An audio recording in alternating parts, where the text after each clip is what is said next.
And today we're going to be making a new class called the world class, which will hold things such as the camera, the chunks, which the chunks will hold the blocks, and the blocks will consist of a byte ID and a boolean.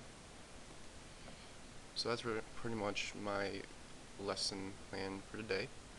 So let's get right into it, because I want to start getting a little faster since the last couple of episodes have been slow. So let's create a new class in a new package. We'll call it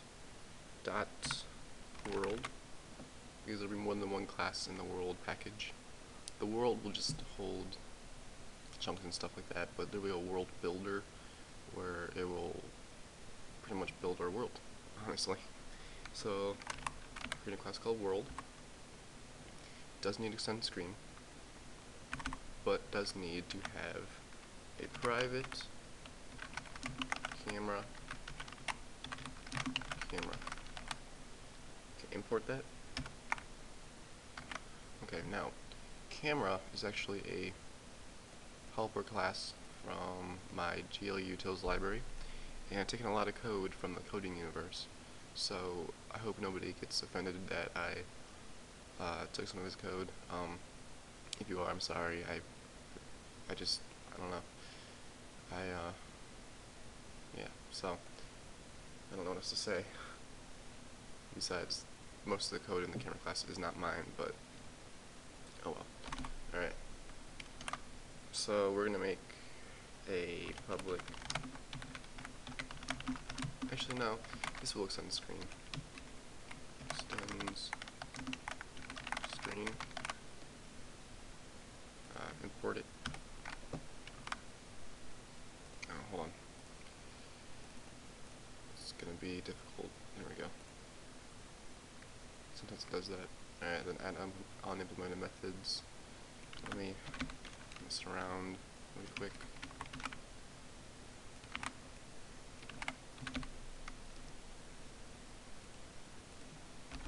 Alright, cool. Now that we have everything set up, let's go ahead and start. Alright, so this camera class is actually the interface. The real class we want is, which extends camera, is camera 3D. So let's say camera equals new camera 3D dot camera builder dot set aspect ratio main dot width divided by main dot height dot set rotation 0, 0, 0 dot set position of 0, 0, 0 again dot set field of view 67. Alright. Oh crap, hold on. Now we have to import this.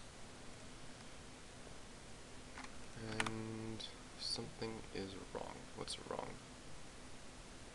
Private. Oh. At the end here, say type in dot build. Alright, there we go. So this is basically a new class that extends camera, and we're statically creating the camera using the camera builder. So we're just setting all the attributes of the camera instead of like making constructor. So it's pretty easy to do. And then we're going to want to say camera dot apply. Oopsies. Wow, I can't type. Dot apply projection. Wait a second. We might not want to do that.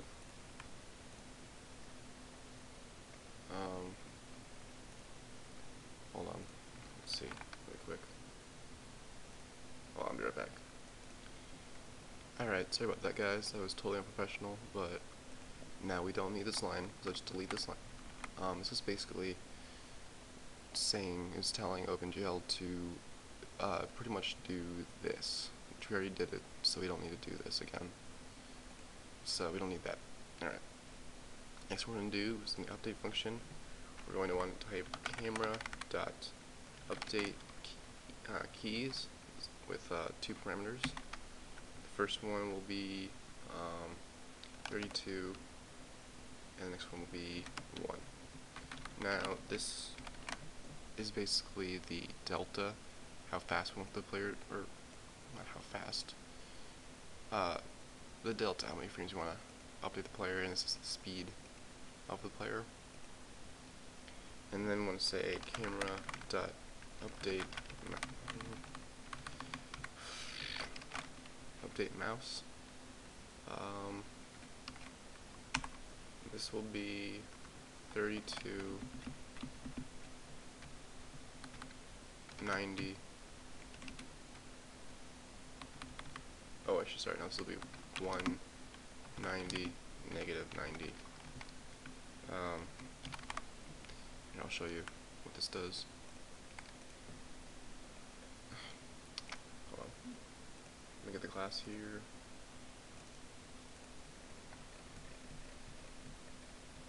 Update mouse, where are you? Ah, okay. So we say here update mouse of float speed. So this is the speed at which the mouse will move, and then the maximum look up and look down, which is 90, negative 90, because in most games you can't like look over your back, you know. So we gotta clamp the values. That would just be silly if you could look over your back. That's just weird. And so yeah, that's pretty much what's happening there. Pretty simple stuff. Okay. And I believe that's it. Well, we can also do this. If mouse.is button down 0, mouse.set grabbed true.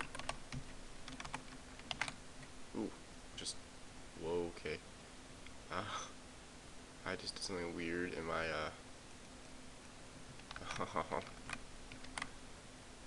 in my editing, or my render, my screen capture thingy. Okay, there we go. That was weird. I was in like drawing mode. I didn't even know about that. That's cool. Else if mouse.is button down 1. This hasn't been the most professional tutorial. Mouse.set grabbed to false. Now, pretty much what this is saying is if we click inside the viewport with the left mouse button, then set the mouse grab to true. Actually, we don't want this right here, this else if. So if we run it,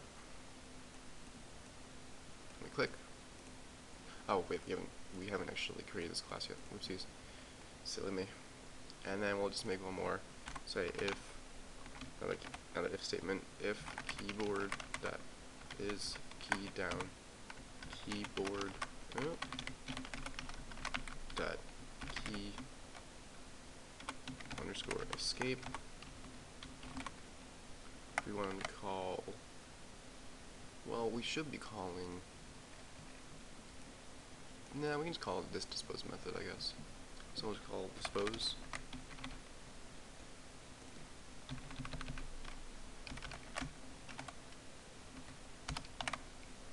And we'll say display dot destroy and system dot. There goes my graphics drivers again. Sorry guys. System dot exit 0. We're just telling it to exit out of the system, or exit out of the program, because we pretty much want to say if we press the escape key that we want a convenient way to escape So now let's create a new instance. Private world. Import that, and then in the initialization method, say world equals new world, and then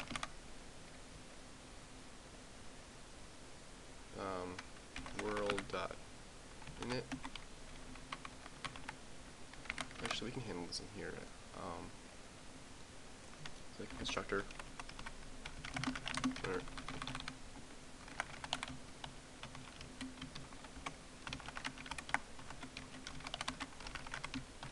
that's pretty simple. So when the class is created, we just call init and init.gl. Pretty simple stuff, so we don't have to call it in here, make the code messy. So then down here in the update function, update method, let's call it camera.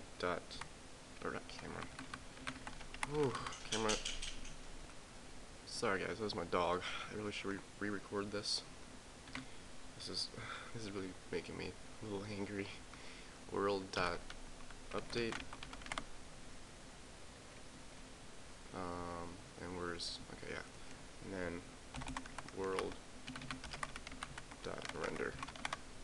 And then actually we'll call world.dispose. So now if we run it, and we click, the mouse disappears. Actually, you can't see the mouse in the recording. Crap.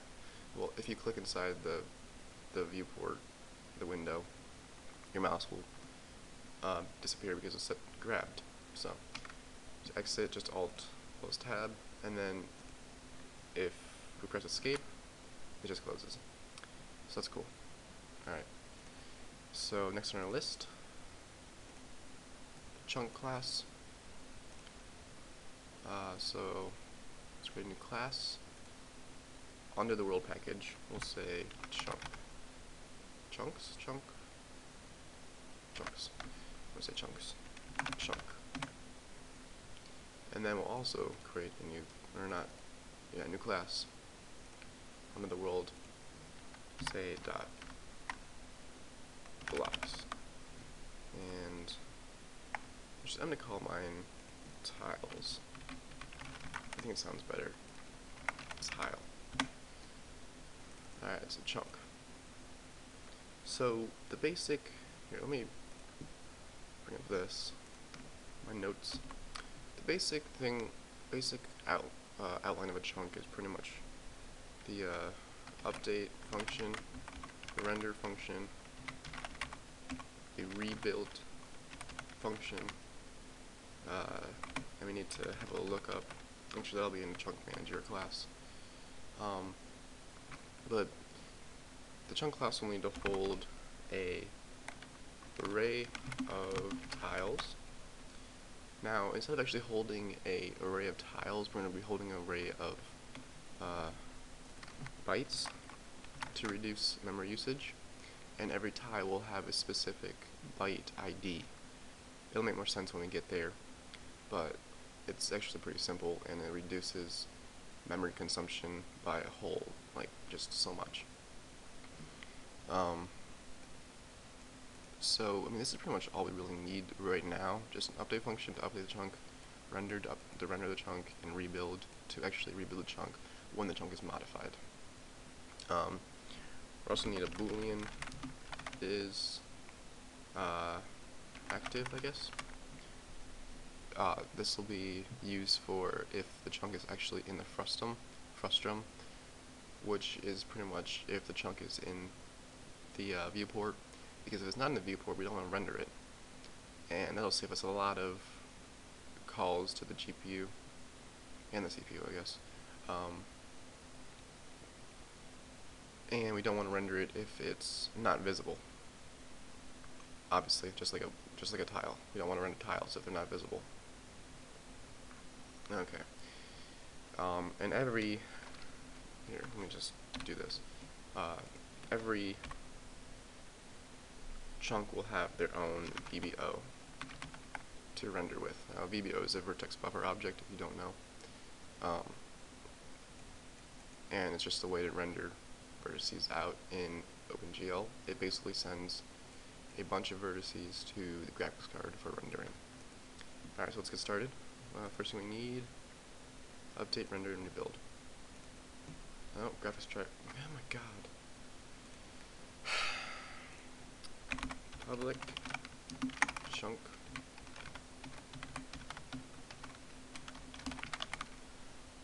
actually we need to hold position too, so let's add that in. A vector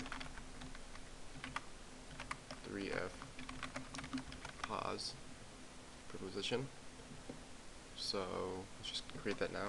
Vector or private vector 3f pause. Now we're gonna import the comment niche.utils as another utility function, utility class I have. And then let's create two constructors. One for just type this. One for actually specifying the coordinates in floats, and then we'll create another one for specifying the coordinates using a vector.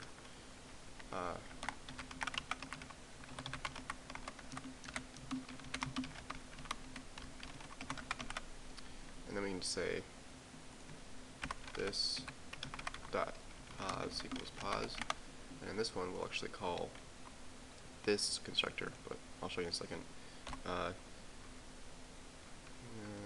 This, which references this constructor,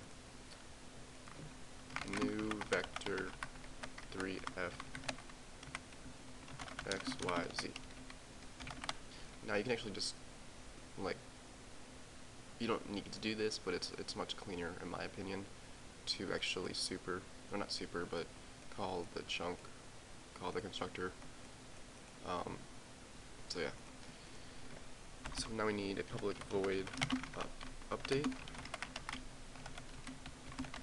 where we'll update all of our chunks, or just this chunk. Public void rendering the chunks, obviously, which pretty much consists of rendering the cubes, tiles. Public void rebuild, rebuilding the chunk after the player has modified it. And public void dispose.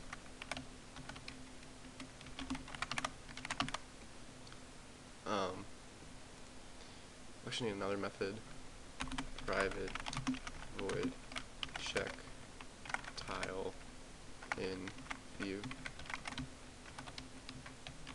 This will be an interesting method to implement. This will pretty much be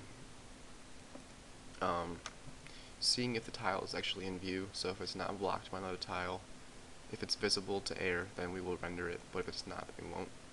This will be the method that checks for that. And that'll be called when we rebuild the chunk. Alright, so now we need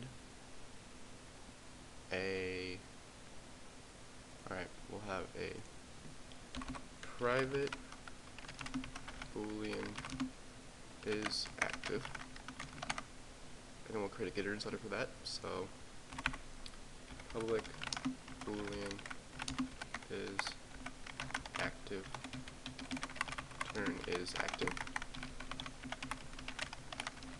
and then public void set active boolean active, or is active,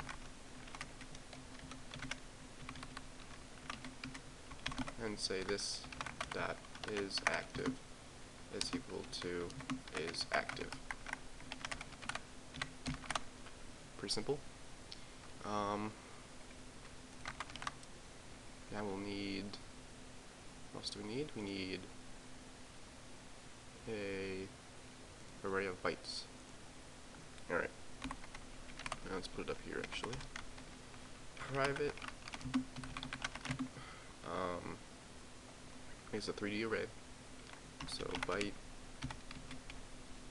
with 3 square brackets around it, tiles. Alright, And then we'll also have a private int v ID and c ID. This will be used later on for when we want to render out our tiles. This is the VBO ID, the vertices ID, and this is the color ID. We might do textures, I don't know. Just coloring would be kind of cool, but textures might be kind of fun too. So we'll see. Textures will be harder, but I guess it doesn't really matter. So let's go set up the tile class, and then we'll be done because this is already over 20 minutes long. But that's okay. I don't really care. Okay, so the tile class. Let's just say chunk. The tile class. Every tile is going to have a byte ID. We won't know its position. There's no need to know its position. And we'll have a boolean is active. And when we create a new tile, we'll need to know the ID, I think. Yeah. So public tile byte ID. And that's pretty much it. So let's start. Private byte ID. Now this will be a static class. We will not create a new instance of the tile. We'll create an instance of one tile and then reuse it. If you know what I'm saying. I'll show you in a second. It's pretty simple. And we'll create a private boolean is active. See if the cube should be rendered. The tile should be rendered. And then constructor public tile byte ID this dot ID is equal to ID. We'll also make a generate getter and setter. So go down, right click, source, crap, my thingy, well, my recording toolbar was right in the way, sorry. Source, generate getters and setters for is active, and then set the point to after tile byte, and there we go. Very simple. Okay, I don't think we'll need to get the, actually, we'll create one for ID also. So source, generate getters and setters, ID. I don't know if we'll need to set the ID ever, but we'll just add that in just in case. I'll do it after there. Okay. And so now what we want to do is we want to do this. Public static. Actually, hold on. Let's do this first.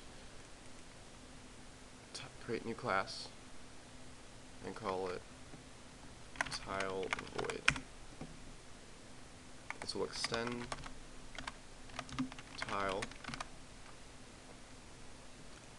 and then we want to add the constructor. Oh, okay. Apparently it's not going to let me. Hold on. Come on. Okay, there we go. Add constructor. And since we always know that, okay, this is what we're doing. So we're creating a new tile that extends this class right here, this base class. And this is a subclass of tile. And we want to know the byte ID. What kind of tile is this? This is what the ID is for. It's not unique to every tile, it's unique to every tile type. So we will always know the tile ID of tile void. So we don't need this parameter right here. We just need to super 0, because this tile ID will have 0. Oh, 0 dot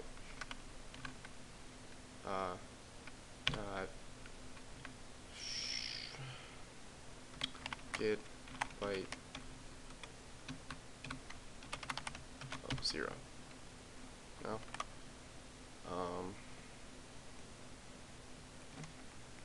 Byte dot hold on. Well, I'm silly. All we had to do was cast it to a byte.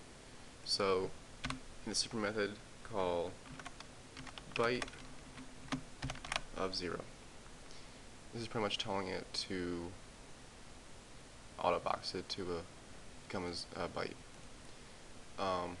Yeah, that was really silly of me. I don't know why I freaked out that much.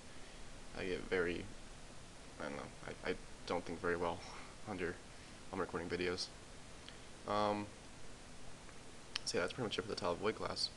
Now let's create let's do what I was doing before. Pretty much here I'm creating a new instance of tile void statically, so whenever we want to use tile void, we can just call tile.tile void. It's as simple as that. We don't need to create a new instance of tile void. We just need to call it in the tile class.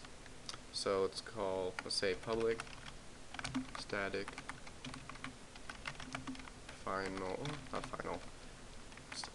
below said tile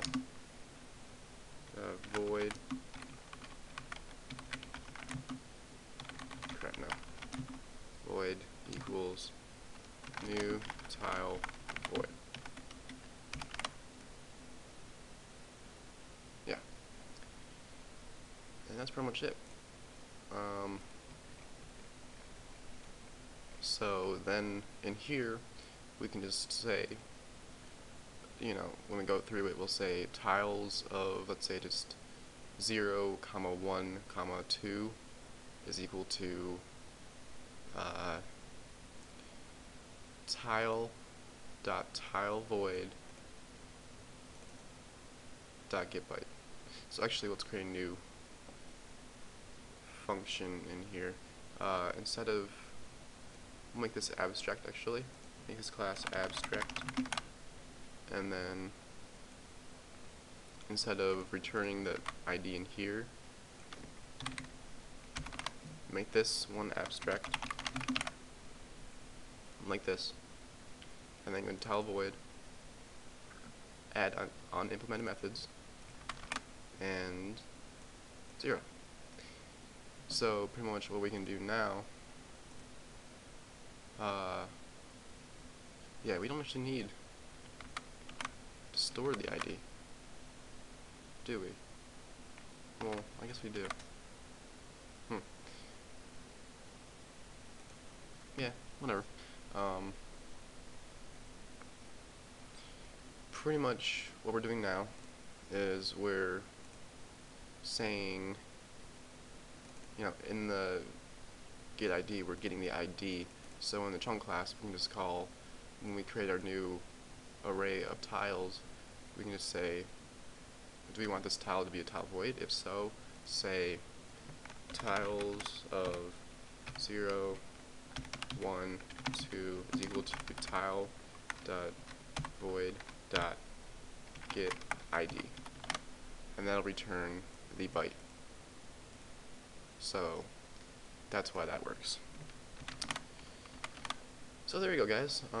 That's a pretty long episode, almost 30 minutes. It's gonna take a long time to upload, but it's totally worth it. So thank you guys for watching, and I hope you enjoyed the video. I hope you learned something, and yeah, we're getting somewhere.